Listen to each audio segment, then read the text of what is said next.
যখন সূরা আনআমের ৮২ নম্বর আয়াত অবতীর্ণ হলো, যেখানে আল্লাহ তাআলা বলছেন, আল্লাযীনা আমানু ওয়া লাম ইয়ালবিসু ঈমানাহুম বিযুলম উলাইকা লাহুম আম ওয়া হুম মুহতাদুন।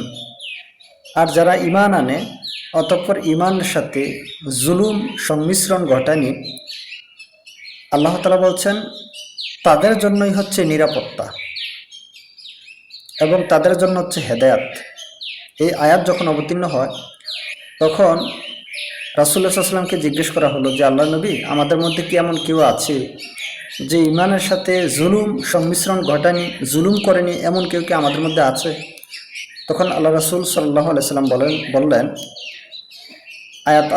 আয়াত সাথে সাথে আল্লাহ তাআলা যখন আয়াত অবতীর্ণ করলেন, তখন রাসূল সাল্লাল্লাহু আলাইহি ওয়াসাল্লাম বলছেন, ইন্না শিরকা লা যুলমুন আযীম।